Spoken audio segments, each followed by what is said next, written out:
ابو زناد نے بیان کیا ان سے اعرج نے اور ان سے ابو ہریرہ رضی اللہ عنہ نے کہ رسول اللہ صلی اللہ علیہ وسلم نے فرمایا کہ ایک شخص نے بنی اسرائیل میں سے کہا کہ مجھے ضرور صدقہ آج رات دینا ہے۔ چنانچہ وہ اپنا صدقہ لے کر نکلا اور ناواقفی سے ایک چور کے ہاتھ میں رکھ دیا۔ صبح ہوئی تو لوگوں نے کہنا شروع کیا کہ آج رات کسی نے چور کو صدقہ دے دیا۔ اس شخص نے کہا کہ اے اللہ، تمام تعریف تیرے ہی لیے ہے، آج رات میں پھر ضرور صدقہ کروں گا۔ چنانچہ وہ دوبارہ صدقہ لے کر نکلا اور اس مرتبہ ایک فاحشہ کے ہاتھ میں دے آیا۔ جب صبح ہوئی تو پھر لوگوں میں چرچا ہوا کہ آج رات کسی نے فاحشہ عورت کو صدقہ دے دیا۔ اس شخص نے کہا اے اللہ، تمام تعریف تیرے ہی لیے ہے، میں زانیہ کو اپنا صدقہ دے آیا۔ اچھا، آج رات پھر ضرور صدقہ نکالوں گا۔ چنانچہ اپنا صدقہ لیے ہوئے وہ پھر نکلا اور اس مرتبہ ایک مالدار کے ہاتھ پر رکھ دیا۔ صبح ہوئی تو لوگوں کی زبان پر ذکر تھا کہ ایک مالدار کو کسی نے صدقہ دے دیا ہے۔ اس شخص نے کہا کہ اے اللہ، حمد تیرے ہی لیے ہے، میں اپنا صدقہ لا علمی سے چور، فاحشہ اور مالدار کو دے آیا۔ اللہ تعالیٰ کی طرف سے بتایا گیا کہ جہاں تک چور کے ہاتھ میں صدقہ جانے کا سوال ہے تو اس میں اس کا امکان ہے کہ وہ چوری سے رک جائے۔ اسی طرح فاحشہ کو صدقے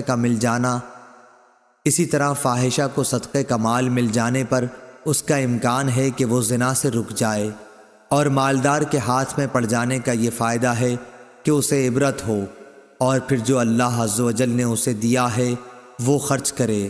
بن یزید نے بیان کیا، انہوں نے کہا کہ میں نے اور میرے والد اور دادا اخفش بن حبیب نے رسول اللہ صلی اللہ علیہ وسلم کے ہاتھ پر بیعت کی تھی۔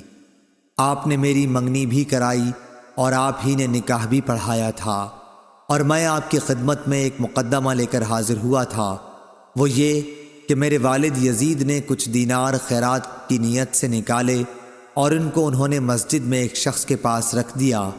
میں گیا اور میں نے ان کو اس سے لے لیا۔ پھر جب میں انہیں لے کر والد صاحب کے پاس آیا تو انہوں نے فرمایا کہ قسم اللہ کی، میرا ارادہ تجھے دینے کا نہیں تھا۔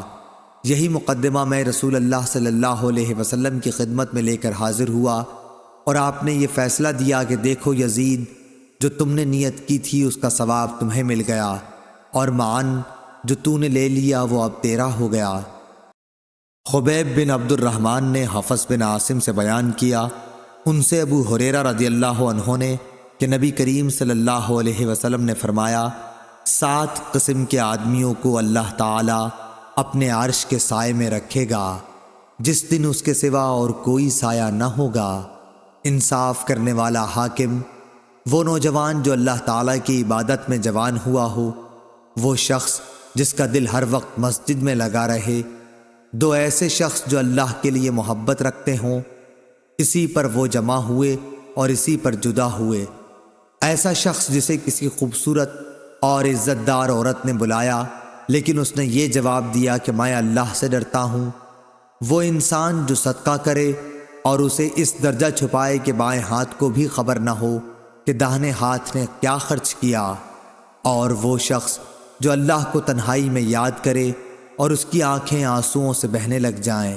معبد بن خالد نے خبر دی، کہا کہ میں نے حارثہ بن وہب خزائی رضی اللہ عنہ سے سنا۔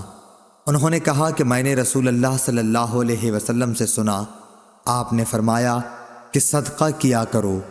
پس ان قریب ایک ایسا زمانہ آنے والا ہے جب آدمی اپنا صدقہ لے کر نکلے گا، کوئی اسے قبول کر لے، مگر جب وہ کسی کو دے گا تو وہ آدمی کہے گا کہ اگر اسے تم کل لائے ہوتے تو میں لے لیتا، لیکن آج مجھے اس کی حاجت نہیں رہی۔